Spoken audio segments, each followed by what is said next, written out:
going to be pulling out the inner cam bearing. We use a special tool. It's just like a blind puller almost with a plate. Some things that you have to be careful for when you're pulling out the bearing is, one, not put this too deep into the case with the bearing, and when you're putting tension on it, you want to make sure to not put so much tension that you're pressing out on the bearing onto the case, because then it'll just make it harder for you to pull it out. So we just want to make sure that we put the right amount of tension to pull it out smoothly.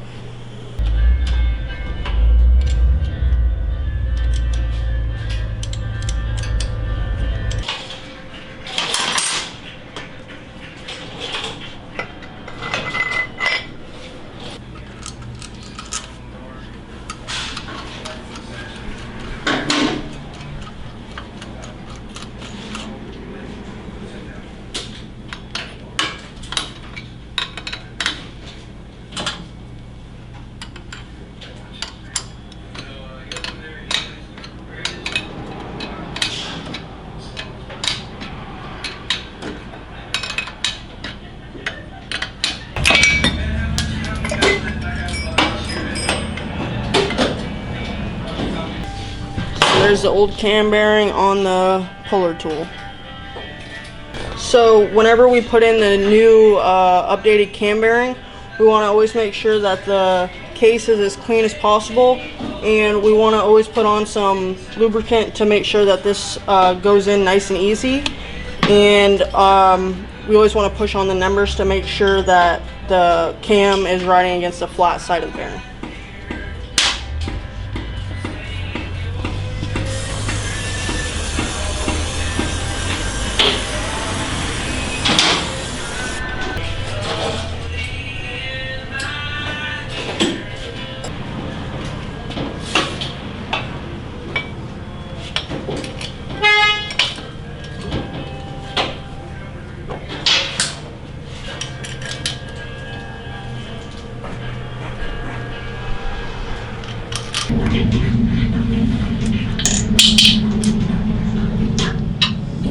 Now when you install this, there's a specific depth that you install the new cam bearing to.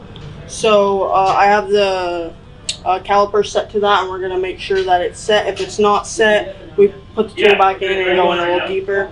There is a lip on the where the cam bearing sits, and if you go past that, you're in some pretty big trouble. So just want to make sure that we don't go past that lip. You gotta push it out.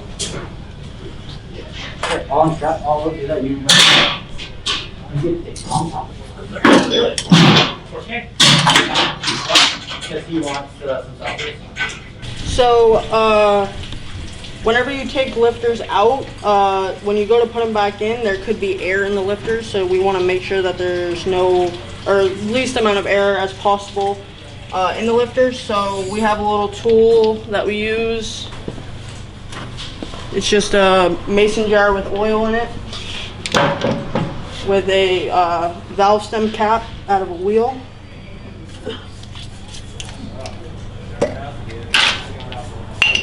Put our lifters in there.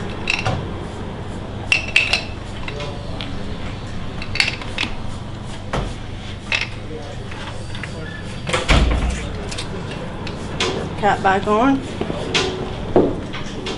And then we have our, what most people know it as a brake bleeder. Hook our air up to it.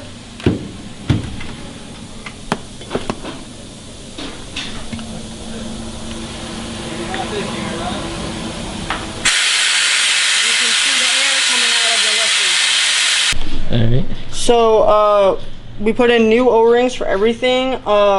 This one is for where the oil pump sets into, right here. We want to make sure that this has a bunch of oil on it, because it will tear when you put it in. So we like to make sure that we always put a bunch of oil on there, so it's nice and lathered up, so when we put the oil pump in, it doesn't tear. And we always put assembly lube on all the oil pump gears.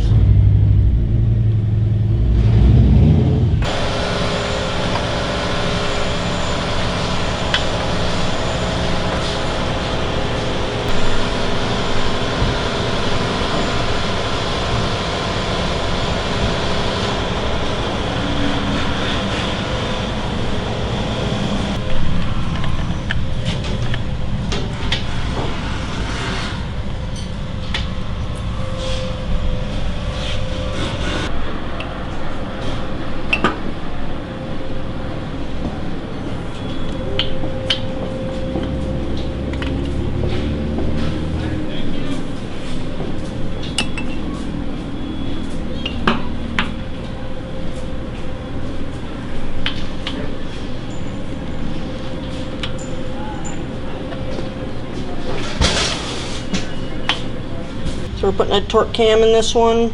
I'm gonna go 447. Make sure that we lube up all the lobes.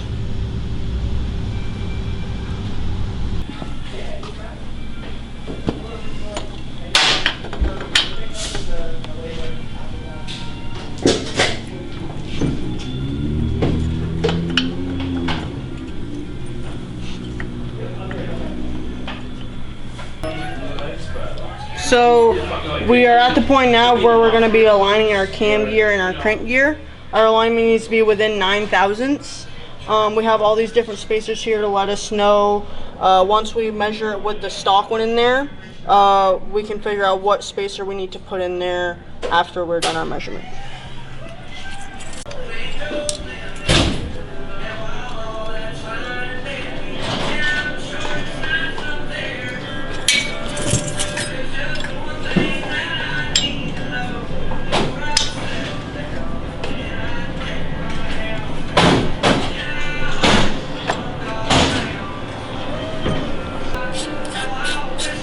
When we do this, we use the stock fasteners to check our alignment, and then when we figure out where our alignment is and when it's good, we put in the new fasteners. You always want to use new ones when we do this.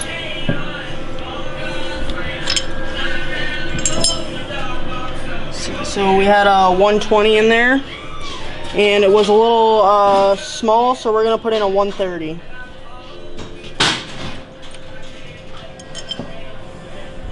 So our measurement was larger than what we needed it to be.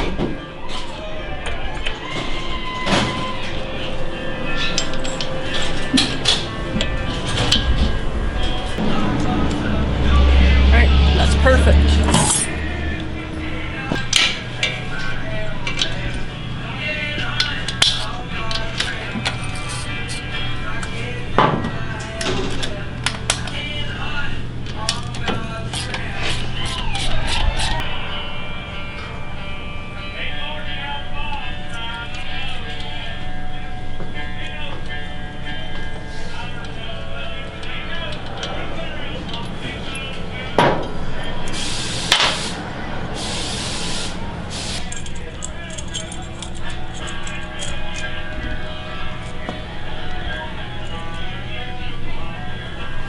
We want to make sure our timing dots are set up here, so when it goes back together we have no issues.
So these are just some of the things that we do here at Wilkins to make sure that your builds go as smooth as possible.